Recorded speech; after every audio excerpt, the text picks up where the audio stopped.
আমরা কিন্তু একটা বিরাট সংকটে আছি। আমাদের আর্থিক খাতগুলি চরম দুর্বল অবস্থায় আছে। মোশাররফ হোসেন, আপনাকে দিয়ে শুরু করতে চাই। জাতীয় ঐক্য সেটি আসলে কি ধরনের হতে যাচ্ছে? আপনাদের মহাসচিবও প্রধান উপদেষ্টার সাথে বৈঠক করেছেন, তিনিও সেখান থেকে বের হয়ে এসে জাতীয় ঐক্যের কথা বলেছেন। জামায়াতে ইসলামীও জাতীয় ঐক্যের কথা বলেছে, আমরা বারবারই সেটি আলোচিত হচ্ছে। সেই ধরনটা কি হতে যাচ্ছে বলে আপনার কাছ থেকে শুরুতে একটু শুনি। ধন্যবাদ আপনাকে, ধন্যবাদ আমার সহ আলোচক জনাব সাইদুর রহমান টেপা এবং ডিবিসির দর্শক শ্রোতা যারা আমাদেরকে দেখছেন, সবাইকে আমি শুভেচ্ছা জানাচ্ছি। আসলে আমরা কিন্তু একটা বিরাট সংকটে আছি। আপনি দীর্ঘদিন একটা দল দেশটাকে শাসন করার পর আজকে দুর্নীতি, অব্যবস্থাপনা, প্রশাসনকে নগ্নদলীকরণের মাধ্যমে দেশটাকে একটা ঝুঁকির মধ্যে ফেলে দিয়েছে। 5ই আগস্টের এই পরিবর্তনের পর সেইটা চরমভাবে কিন্তু এখন ফুটে উঠেছে যে আমাদের সংকটগুলি কোথায় ছিল। আজকে আপনি দেখবেন যে আইএমএফের একটি প্রতিনিধি দল বাংলাদেশে আসছে। সেখানে সরকারের পক্ষ থেকে বলা হয়েছে বিগত সরকার যেগুলি যারা ছিলেন তারা তথ্য উপাত্তর ক্ষেত্রে ব্যাপক গরমিল করেছে, আসল তথ্য ফুটে ওঠে নাই। যার কারণে আইএমএফের কিন্তু চতুর্থ কিস্তির লোন ছাড়ের ব্যাপারে একটি শর্ত ছিল যে এই ক্ষেত্রে আপনাকে সংস্কার করতে হবে, কিন্তু সেটা চরমভাবে ব্যর্থ হয়েছে। কারণ যে তথ্য উপাত্তর সাথে বাস্তবতার কোনো মিল নেই। তো এমনিভাবে প্রত্যেকটি সেক্টরে যদি আপনি যান, একই অবস্থা বাংলাদেশে বিরাজ করছে।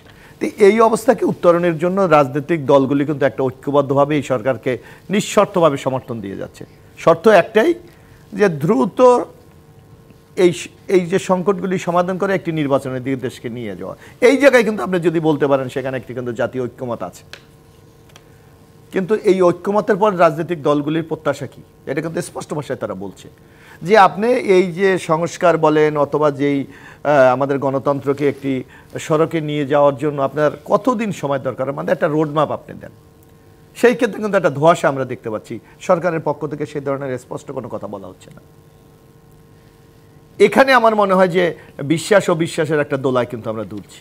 সুতরাং সরকারকে স্পষ্ট করা উচিত যে সে কতদিন সময় লাগবে, কতদিনের মধ্যে সমস্যা করে একটা নির্বাচনের দিকে যাবে। এইটা যদি আপনি না করতে পারেন তাইলে কিন্তু রাজনৈতিক দল এবং ইন্টিরিয়াম গভর্নমেন্টের মধ্যে কিন্তু একটা বিশ্বাস অবিশ্বাসের খেলা চলছে, আস্থার সংকট যেটি বলি না কেন সেটিও চলছে।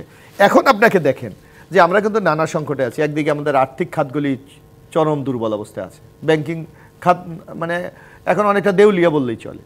এই যে আমাদের বাংলাদেশ ব্যাংকের গভর্নর বললেন যে 22,500 কোটি টাকা ছাপিয়ে ব্যাংকগুলিকে সরবরাহ করা হয়েছে যাতে ব্যাংকগুলি চলতে পারে। তা আপনি এইটা একদিকে যদি আপনি টাকা ছাপান তাহলে আপনার এটা মুদ্রাস্ফীতির উপর কি চরম প্রভাব পড়বে, এটাকে একটু বিবেচনা আমাদের করতে হবে। আর এই যে 22,500 কোটি টাকা দিলে আমি আর্থিক খাতটা রিপেয়ার হয়ে যাবে, এটা ভাবার কোনো কারণ নাই। বরং আপনি কি বারবার টাকা ছাপাবেন আর বারবার দেবেন?